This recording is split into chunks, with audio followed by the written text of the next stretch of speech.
Здравствуйте, друзья! Вот мы снова встретились. Да, сегодня суббота, суббота 11 ноября.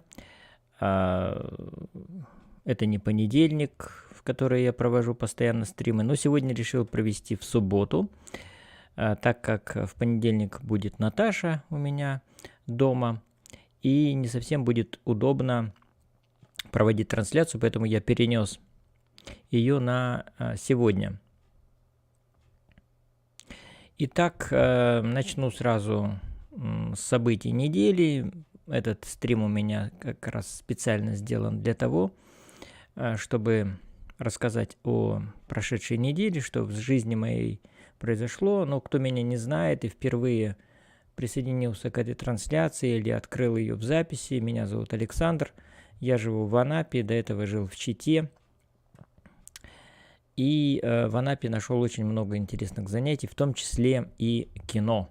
Впервые я снялся в массовых сценах в 2017 году. Это был фильм «Крымский мост», потом был большой проект «Крепость Бадабер», и потом был большой-большой перерыв до того момента, пока я не поступил на учебу в киношколу.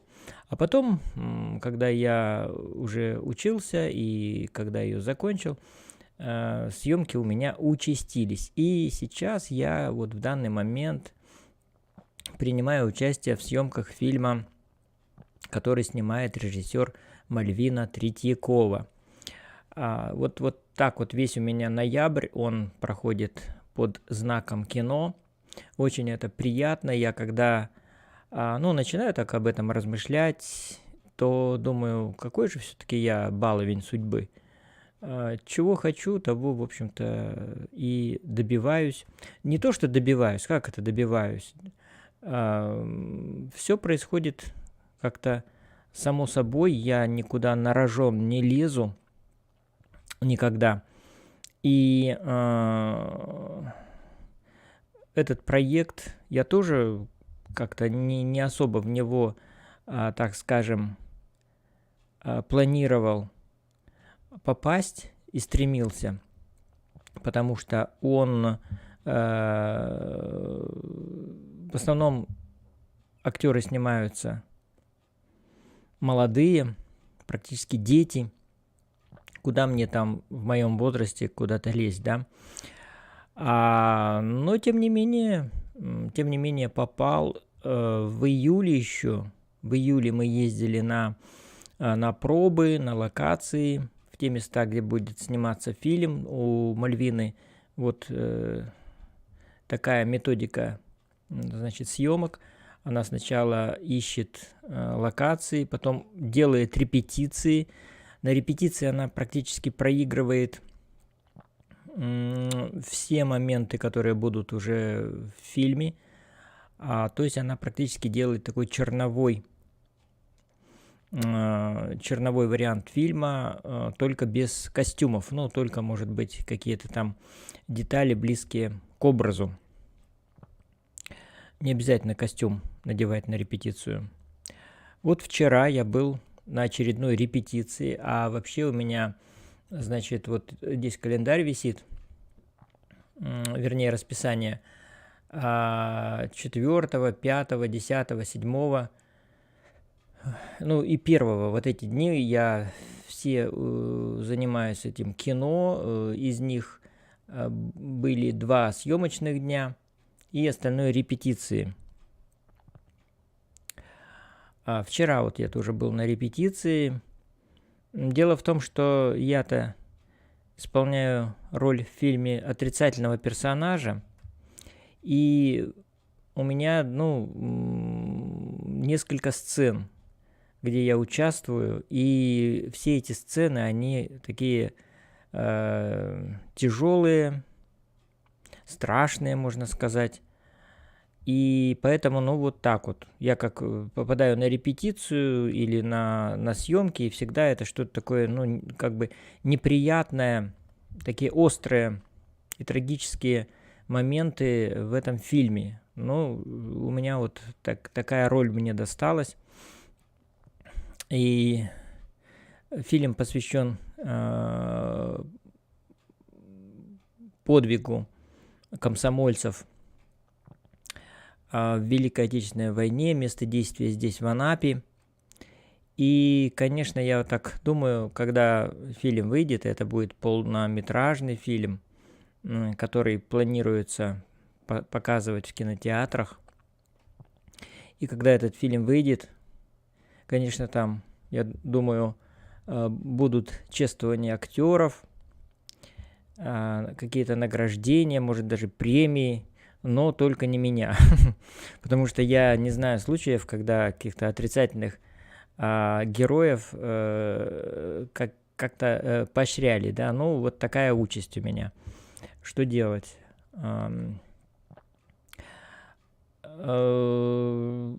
Что еще сказать об этом? Это, конечно, очень интересно все. Команда подобралась у Мальвины очень дружная, сплоченная, просто такая легкая, несмотря на то, что фильм тяжелый, да, тяжелый, но на площадке атмосфера очень доброжелательная, все понимают, значит, что от них требуется, несмотря что актеры непрофессиональные, но я вот смотрю,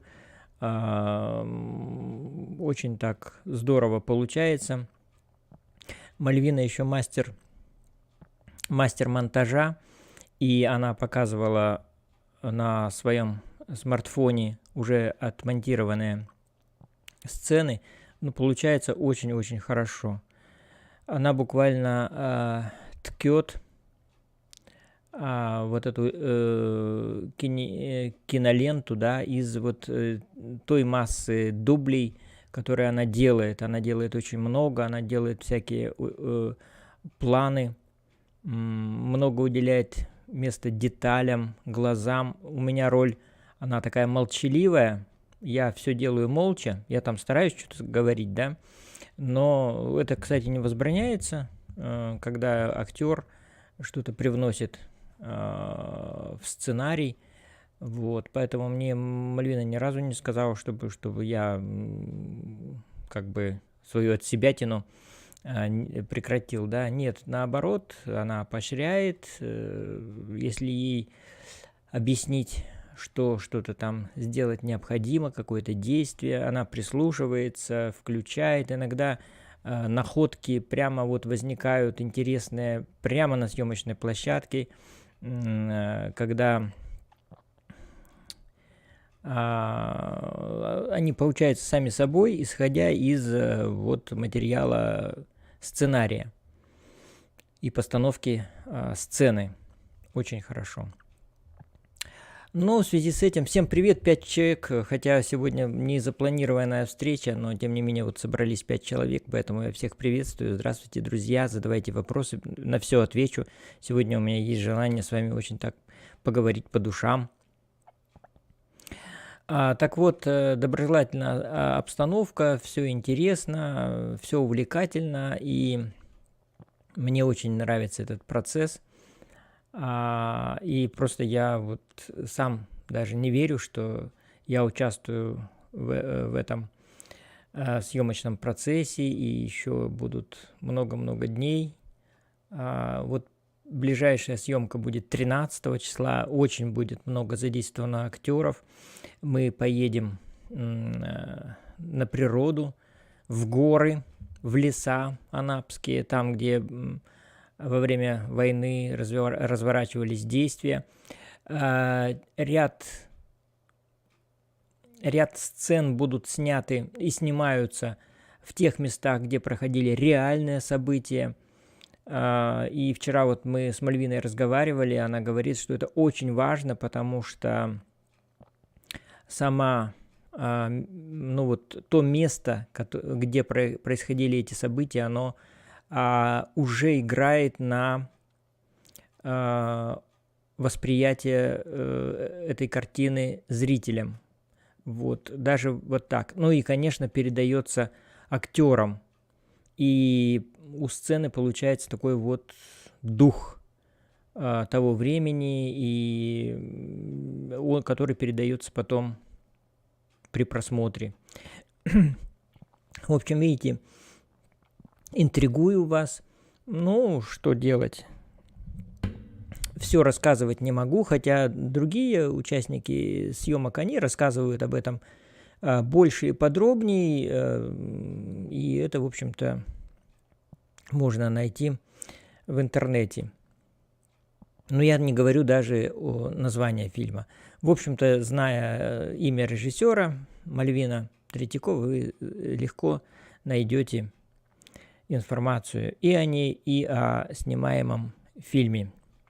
Андрей Стрельцов, значит, привет из Владивостока, очень рад тебя видеть, Андрей.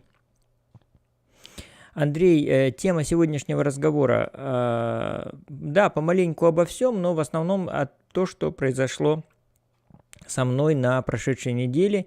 Сегодня суббота, можно, да, подводить уже итоги этой недели. Хотя обычно я делаю это в понедельник, но сегодня перенес на субботу, решил сделать стрим в субботу, потому что в понедельник у меня дома Наташа. Она продолжает работать, она медсестра, работает в одном из крупнейших учреждений, так скажем, отдыха и лечения в Анапе. И так что, кстати, вчера мы с ней разговаривали, она говорит, остается работать ей ровно месяц, и через месяц, значит, сезон у них закрывается, и потом в январе уже открывается. Так что вот так. Наконец-то поймал прямую трансляцию. Последние полгода твои стримы смотрю только в записи. Здравствуйте, здоровается GGHHFF, привет. Занял первое место на чемпионате России по тэквондо. Это пишет Алексей Скворцов. Я видел твои фотографии, Алексей. Ты стоишь на пьедестале, на первом месте. Это здорово, это, конечно, я представляю, как это почетно и здорово стоять вот именно на этой ступеньке. Ты молодец. Никса, привет, как фильм называется и когда выйдет в прокат? В прокат выйдет он, ну, как сказала Мальвина Третьякова, до 9 мая. Она планирует его уже сделать. Доброе утро. Александр пишет, Данила Череватюк из Молдовы. У меня сегодня выходной. Привет, Данила. И, значит, что еще? Ну, образ у меня, я не стал сбривать окончательно усы, немножко их так подбрил. Вот, и они вполне у меня там хорошо смотрятся.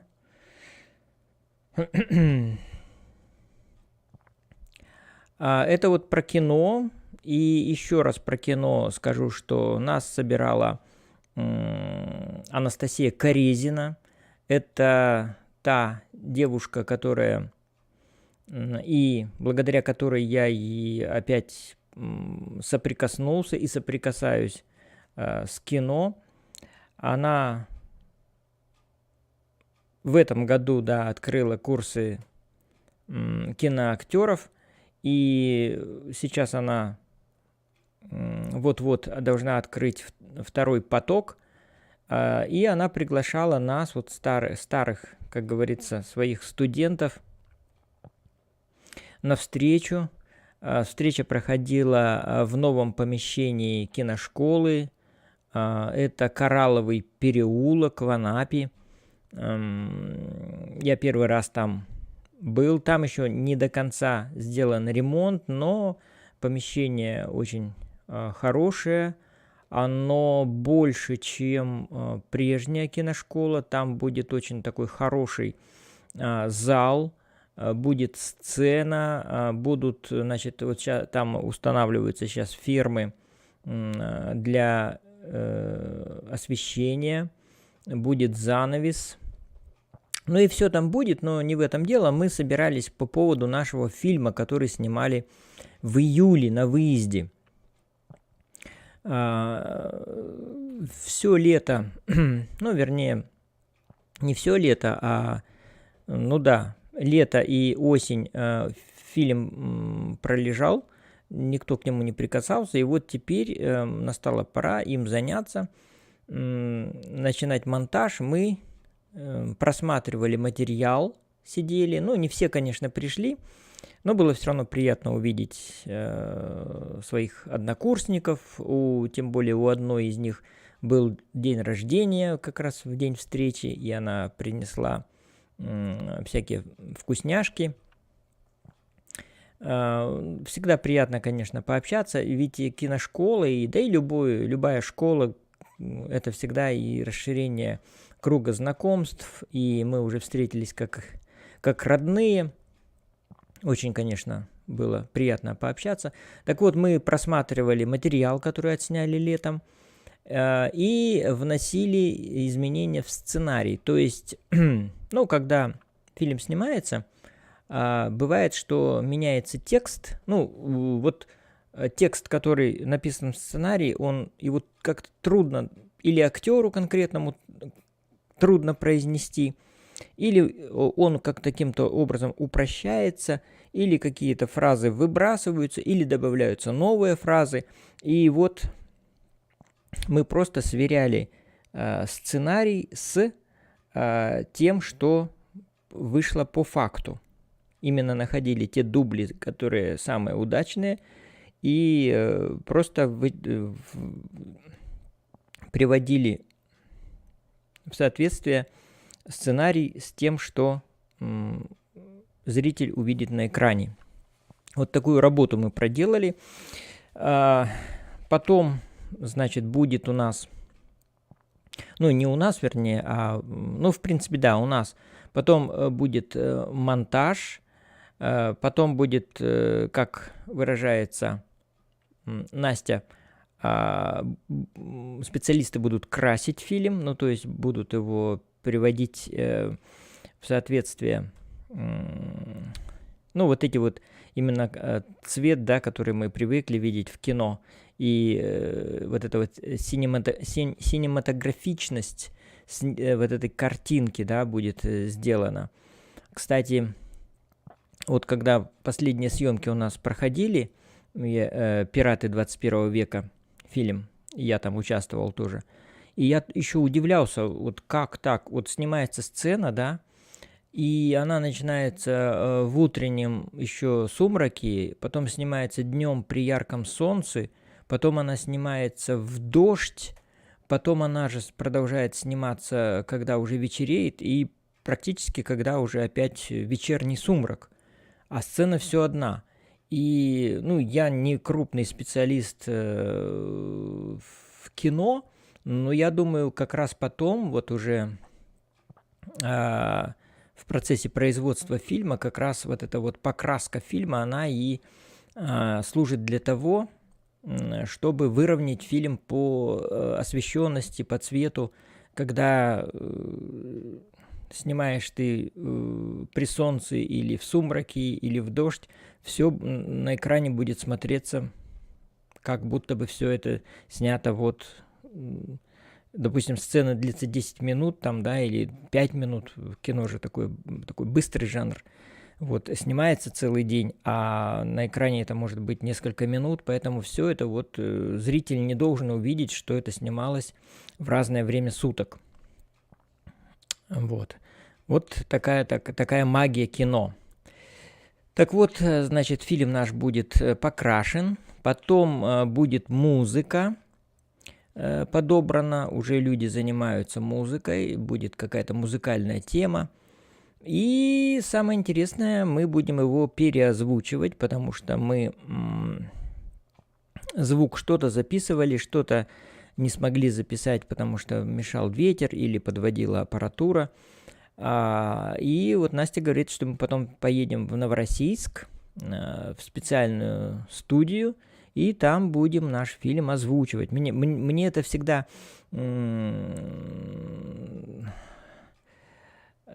тоже хотелось сделать, потому что вот озвучка фильма, дубляж, это тоже такая магия. И хочется вот прикоснуться к этому, посмотреть, как это делается, и себя попробовать тоже в этом.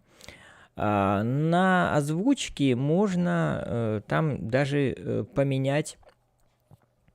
Дело в том, что какие-то косяки бывают, опять же, при съемках, да, когда там, допустим, актер произнес не то слово, там заикнулся, сбился, то на озвучке можно все выправить, и можно еще выправить это и интонационно, то есть можно с помощью каких-то новых интонаций, более уместных, более продуманных, улучшить именно вот сам фильм. И это нам тоже предстоит. Так.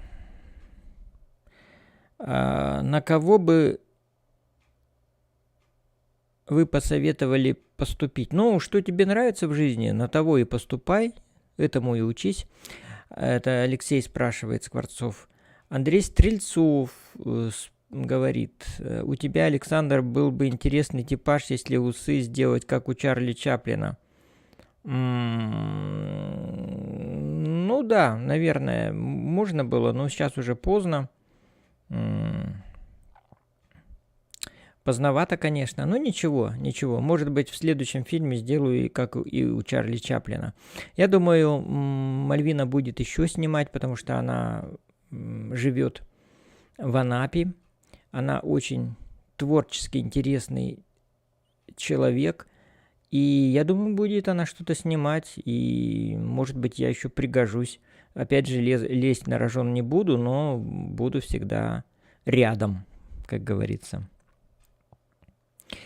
Так, вот о кино рассказал. Значит, мы встретились в нашей киностудии. Киностудия в Коралловом переулке находится в Анапе. Сейчас там работает художник, который оформляет ее снаружи, рисует логотип прямо на, такая беленая стена. Вообще здание такое старое и переделанное из старого здания. Очень такое, я бы сказал, колоритное. И вот на белых стенах вот эти вот черные логотипы, кинолента там будет нарисована. Ну и может быть еще что-то. Я видел только начало работы художника, оформителя. Ну и вот про кино все. Значит, еще что... ладно, буду так, спонтанно. Значит, вчера я подал заявку в полицию на выдачу загранпаспорта. Мы с Наташей решили загранпаспорта сделать. Так как я имею постоянную регистрацию в Забайкальском крае, то по нормам у меня будет паспорт готов через 3 месяца, а у Наташи через месяц. Поэтому Наташа говорит, я подожду пару месяцев, чтобы нам с тобой получить паспорта в 1 месяц. То есть она только в январе будет подавать через госуслуги по интернету заявку на получение загранпаспорта. Сейчас для загранпаспорта что нужно? Да ничего не нужно. Я заполнил вот на госуслугах форму, все там уже, как говорится, есть. Теперь мне нужно будет только сфотографироваться. Я уже выбрал, опять же, через госуслуги день, когда я пойду фотографироваться. День и час. То есть фотографии, отпечатки пальцев и еще там что-то, какой-то параметр. Вот. С собой нужно иметь только российский паспорт. Те, кому от 18 до 27 лет, так написано на сайте, обязаны предоставить военный билет. И те, кто уже имеет загранпаспорт действующий, тоже должны его предоставить. Но так как у меня срок действия старого загранпаспорта истек, то я прихожу в полицию только с одним российским паспортом. У Маши паспорт у нашей уже есть. Мы его сделали, и он еще ему долго действовать. У Вали паспорта нет, хотя мы ей советуем, но она и не собирается никуда в эмиграцию. А Наташа вновь заговорила об эмиграции. Сейчас появилась у нее такая идея. Это Канада. Дело в том, что в Канаде можно получить ПМЖ сразу же по приезду. Есть там такие программы, но, правда, это знаете, такие северные города Канады, и там востребованы рабочие профессии. Ну, не буду во все планы вас посвящать. Ну, просто, у нас с Наташей идут дискуссии. Я говорю, я не хочу попасть в канадскую Воркуту или Игарку. Наташа уверяет, что там и климат другой, и самое главное, там другие условия жизни, и климат немножко другой, гораздо теплее, чем в Воркуте. Ну и там нет крепостного права, то есть ты получаешь постоянно, паспорт канадский, и тебя никто не держит, ты можешь ехать дальше куда-нибудь, в смысле, вот по стране.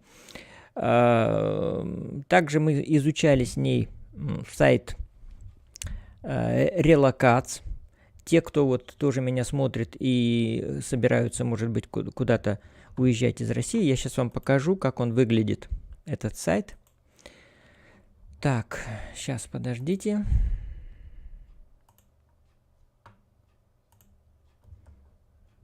Так.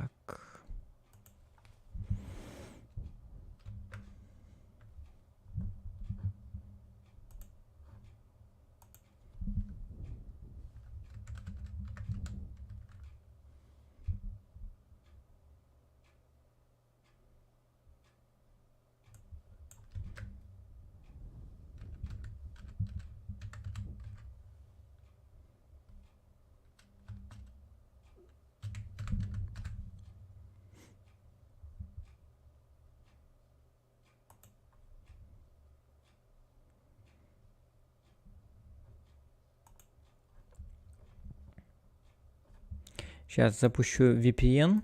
Я думаю, вы тоже, друзья мои, пользуетесь VPN, потому что сейчас без VPN многие сайты не работают. Так, итак, сейчас я включаю просмотр.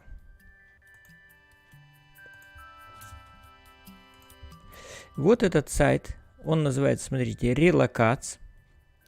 Мы поможем найти страну, чтобы уехать из России экстренно или основательно.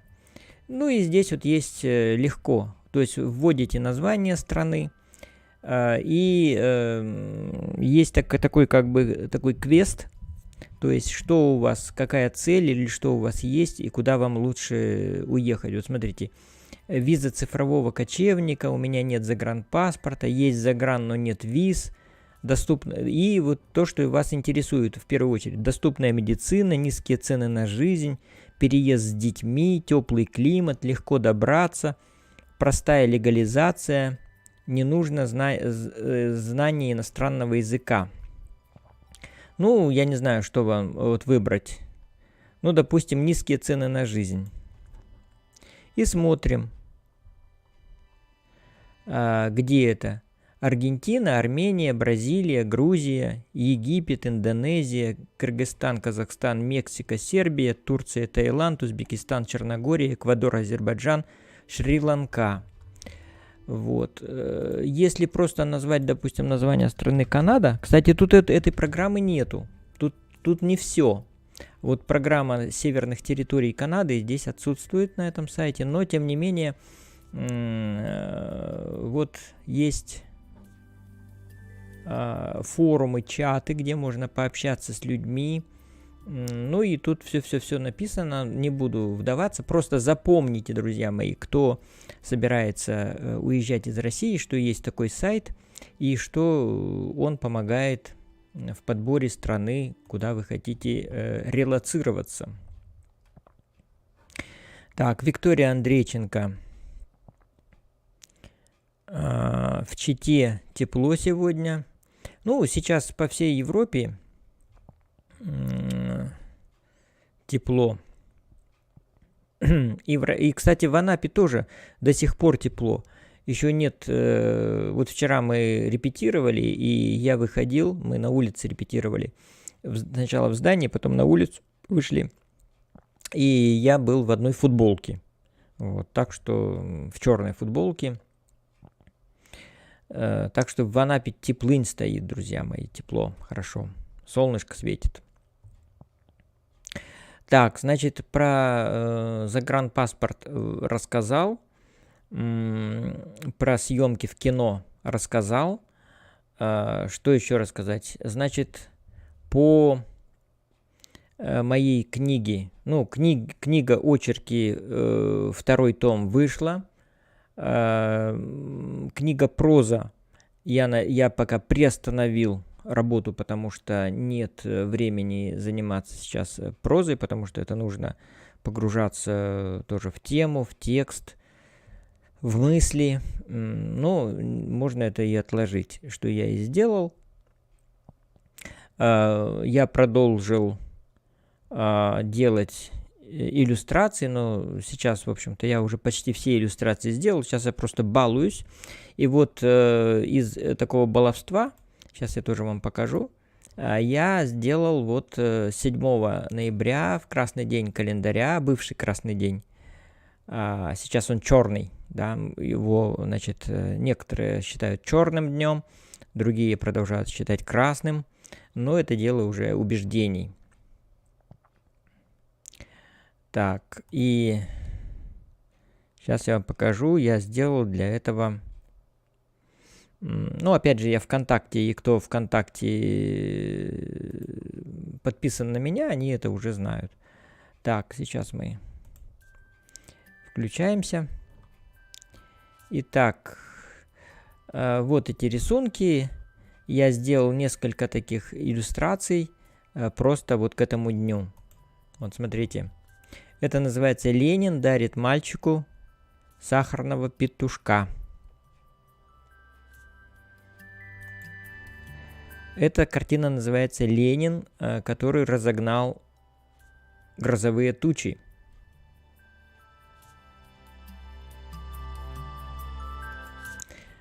Эта картина «Ленин дарит крестьянской семье корову».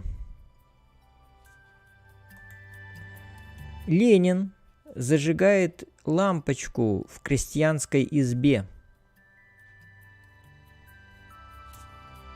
Смотрите, какие щели в крыше. Вообще какая убогость и лампочка. Ленин поворачивает Енисей вспять.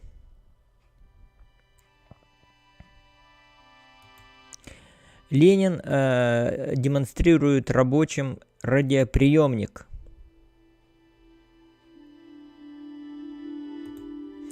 Ленин катается с детьми на санках.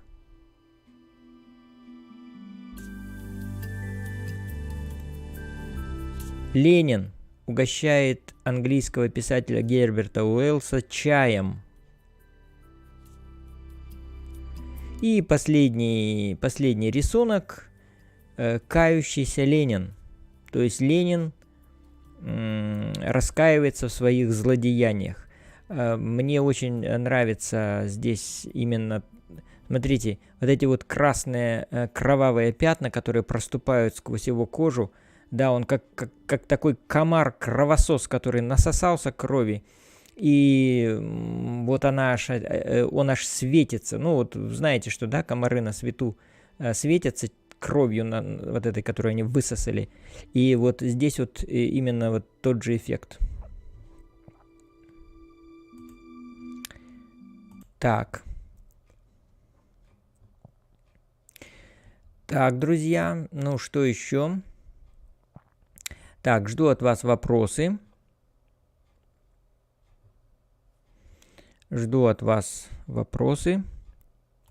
Давайте вот думайте пока. 1 минуту вам дается на вопросы.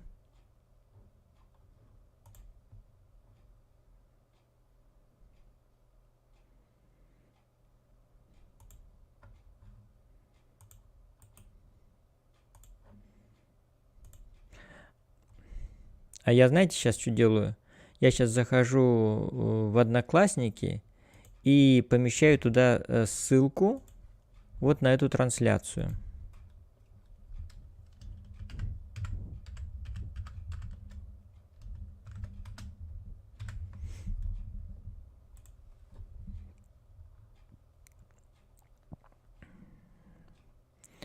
Да, сейчас, может быть, кто-то зайдет вот даже на ваших глазах.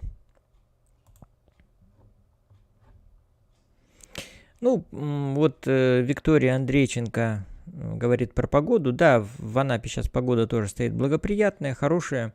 Хорошо бы она была 13 числа, хорошей, когда мы будем выезжать в лес. Хочется, чтобы съемки проходили при хорошей погоде, чтобы не было дождя, ветра, холода, потому что бывает, что и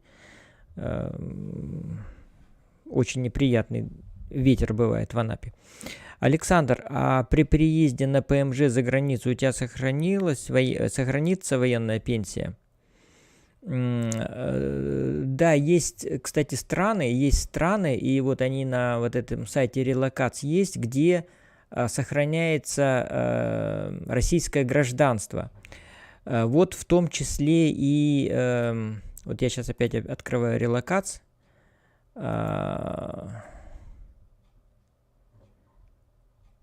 Релокац. В общем, в Германии сейчас тоже есть программы, где сохраняется российское гражданство. А что такое российское? Российское гражданство – это как раз вот право на пенсию. Вот это да. Вот. Ну и подробно я этим вопросом, если честно, не занимался. Но уже выработана большая международная, как говорится, практика по этому вопросу. Большую работу очень сделали евреи за нас, потому что в свое время евреи уезжали, которые в Израиль. Они же здесь тоже, многие заработали свои пенсии. И вот именно они пробивали вот эти какие-то международные законы и российские законы, чтобы иметь право получать пенсию по новому месту жительства. Ну, там как-то проще, потому что с Израилем у нас есть договоренность о двойном гражданстве, то есть можно иметь два паспорта, российский и израильский. Поэтому, оставаясь гражданином России, ты, понятно, сохраняешь все права российского гражданина. Но я говорю, что этим вопросом не занимался, я обязательно им займусь. Вот, надо действительно этот вопрос прозондировать. Так что спасибо Андрею за вопрос. Так, чем я еще занимался на этой неделе? Ну, про Андрея расскажу. Моего друга Андрея. Андрей сейчас уволился. Он внезапно уволился. А еще, значит, он меня чем поразил, ну, человек же работает, и мы с Наташей так вот, ну, говорят, в чужой кошелек нельзя заглядывать, но тем не менее, по крайней мере, Андрей где-то 1060 должен получать, ну, потому что и Наташа, и Андрей, они работают, в общем-то, в одной сфере вот этого туристического бизнеса. Наташа хорошо знает, сколько получают люди, работающие вот в сфере туризма в ее учреждении, где она работает, потому что она общается там и с охранниками, и со спасателями, и с медицинскими работниками, и с поварами, и с разными там инженерами, и прочими бухгалтерами. Вот, поэтому она знает зарплаты, и Андрей должен где-то получать 1060, плюс, наверное, 1020 у него пенсия, а может и больше. Вот, то есть человек получает где-то 80 тысяч на себя только, не имея ни квартиры, ни детей, питание, в общем-то, у него тоже на работе. Вот, то есть он и он же, в общем-то, делился своими планами, что он хочет поехать в Краснодар и за один день поставить себе импланты, зубы. Я так и думал, что у Андрея все хорошо, кубышка его, наверное, увеличивается. И вдруг, вот буквально несколько дней назад, Андрей мне присылает сообщение по WhatsApp: «Александр, займи 3000 до 15 числа». Я просто, просто чуть со стула не упал. Оказывается, у Андрея нет денег. И он ждет 15 число, это день зарплаты. Я говорю: Андрей, как же так? Как же так, Андрей? Он начал рассказывать историю, что, во-первых, он заболел бронхитом, и у него много денег ушло на лекарства. Потом, он занялся благотворительностью и нашел какого-то мужика, который, без паспорта, без работы, и он его, подобрал где-то, привел, в комнату, где он, живет, поселил его у себя, занял ему 20 тысяч, и, конечно, я так понимаю, что он его еще и кормит, потому что Андрей вообще, он такой человек, он же сам никогда ничего не может себе приготовить. Вот когда мы на день рождения ходили с Юрой к нему летом, вы можете найти ролик, где мы поздравляем Андрея с днем рождения. Это было где-то в июле, по-моему, или в конце июня. Сейчас не помню. Мы не в сам день ходили. Вот. Мы купили там, шашлыки, туда-сюда, пришли в беседку дома, где Андрей поселился. И нам нужны были вилки, ножи, тарелки. И Андрей говорит: а я не знаю, есть здесь или нету. То есть он такой какой-то человек, который стесняется, боится пользоваться своими правами. Живешь, в гостевом доме, ты имеешь право на кухне брать все, и посуду, и чайники, и жарить, и парить. Но мы с Юрой пошли сразу, в этот дом, на кухню. Там нам надо еще был штопор, и штопор нашли, и тарелки, и вилки. Все мы принесли в эту беседку и сидели, как люди, ели, пили. Андрей же, он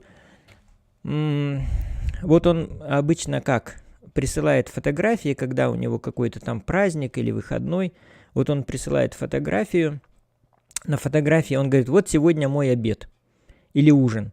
На фотографии, бутылка коньяка и консервная банка, допустим, какой-то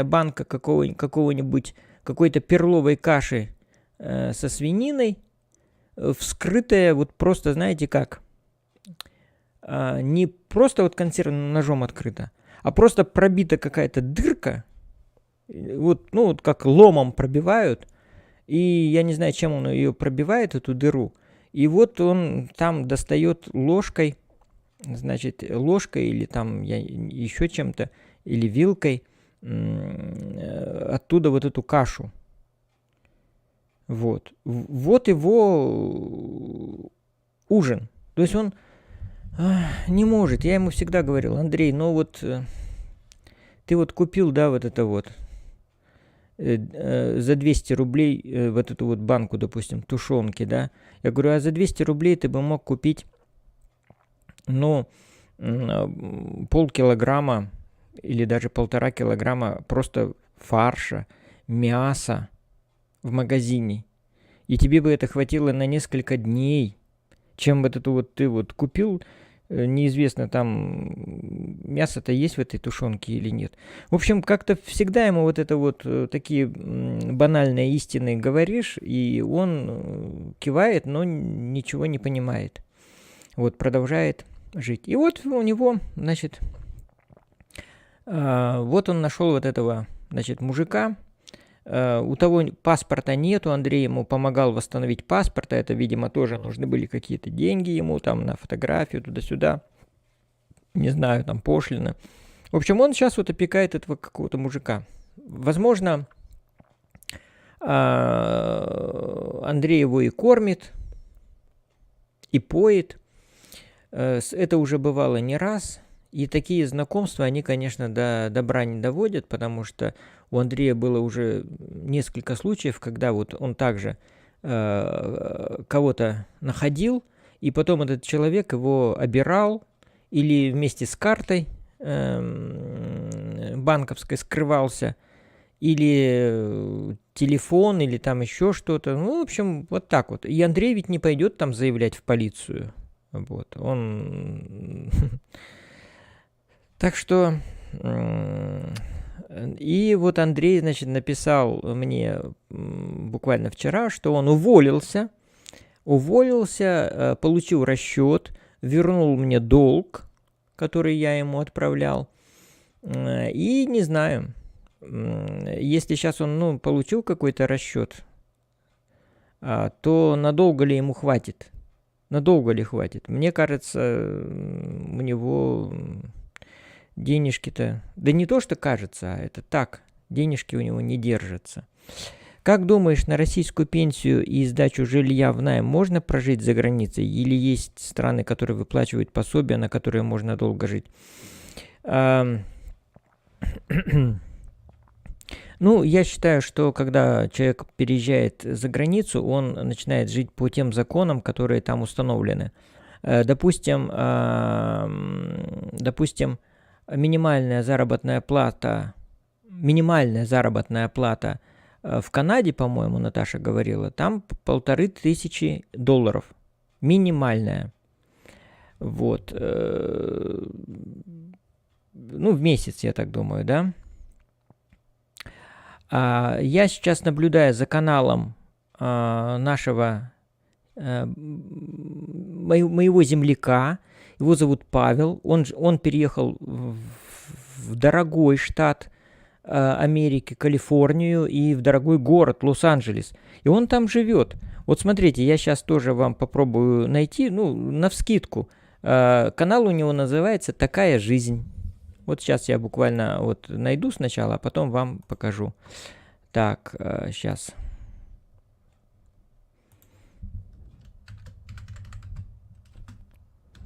Такая жизнь.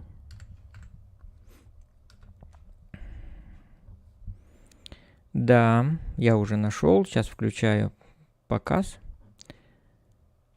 Так. Вот, значит, его канал. Такая жизнь. Жизнь в США. Развлечения, культурный отдых, покупки на Amazon, политический стрим предателя. Его называют предателем. Он это парирует. Вот, смотрите.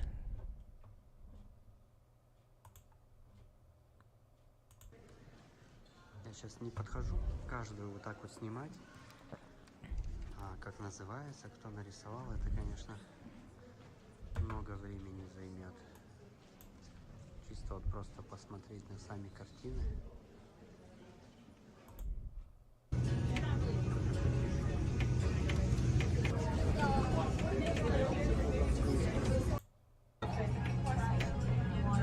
Я не знаю, здесь, наверное, в день проходит несколько тысяч человек, если не десятков тысяч.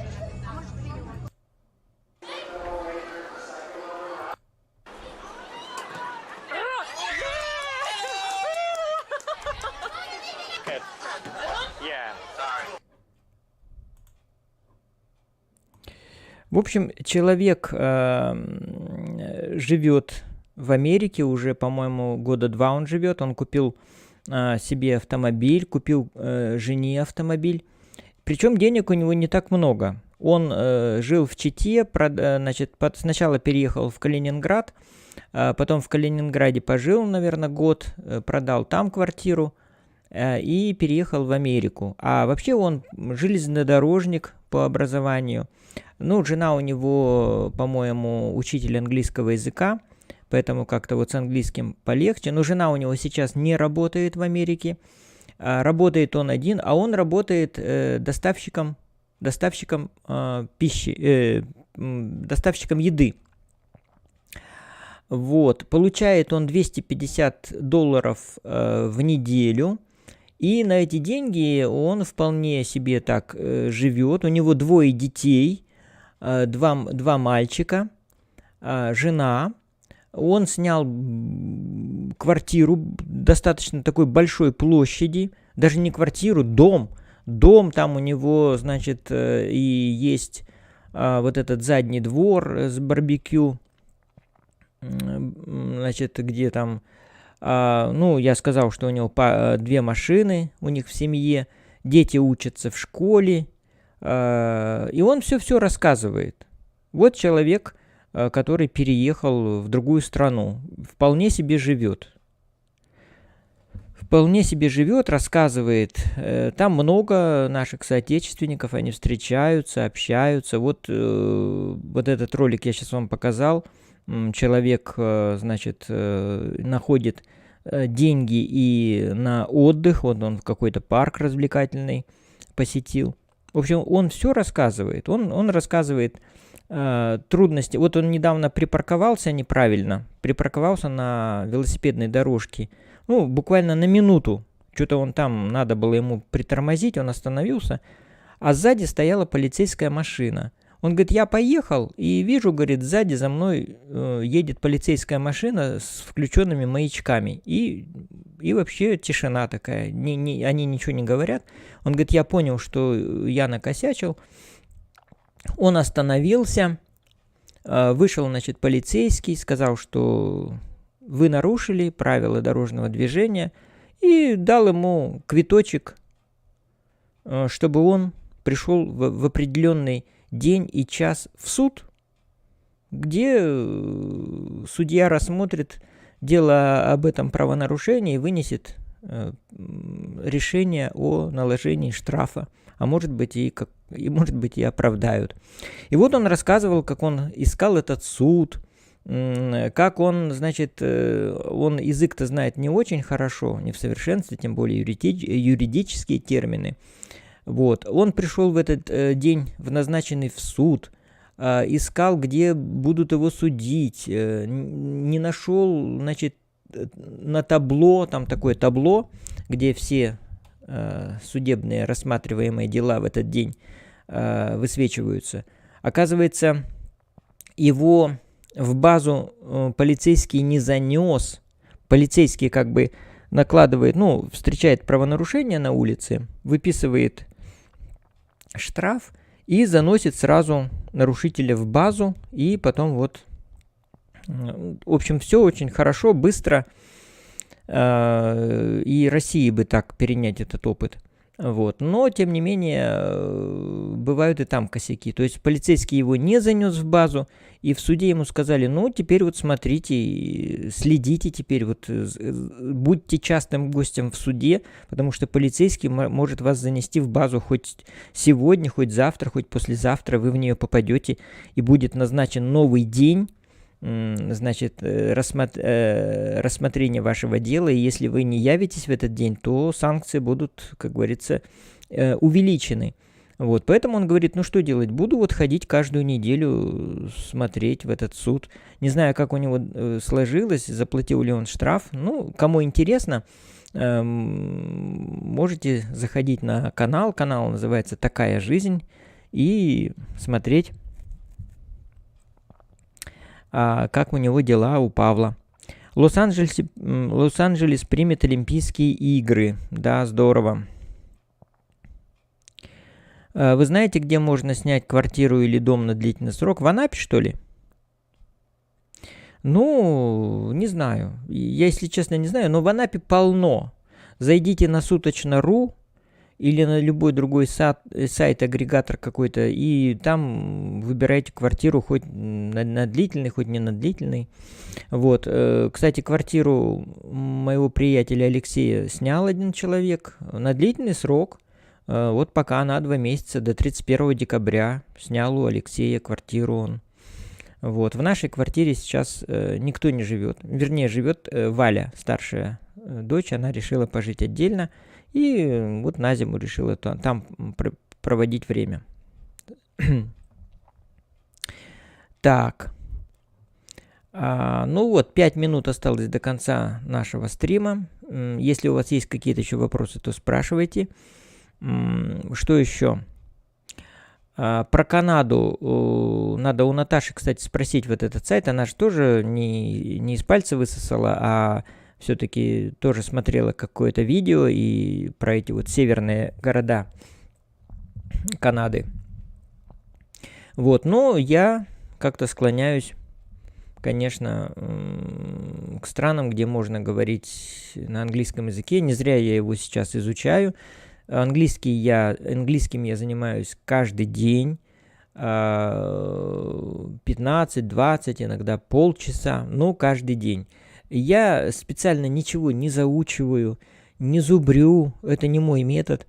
Я просто стараюсь придерживаться вот этой вот методичности, то есть каждый день понемножку слушаю, и чтобы слова, фразы, грамматика и все, что связано с языком, они запоминались без всяких усилий. То есть, когда я 100 раз, 1000 раз услышу какое-нибудь слово, то я его потом везде узнаю. Вот. Так что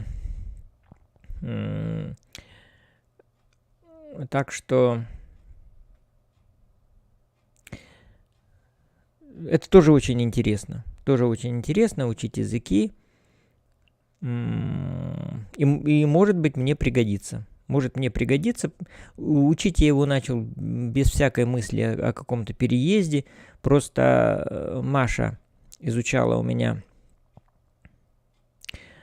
английский и сейчас изучает. Я думаю, а я вот английский, в общем-то, везде нужен. Он такой язык технический, везде все сайты там на английском. Все. Думаю, а я не знаю. И я начал его потихонечку изучать. Но я начал его изучать не с алфавита. Я до сих пор алфавит не знаю.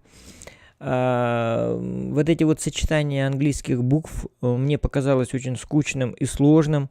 Но теперь я могу читать английские тексты и не путаться в этих вот...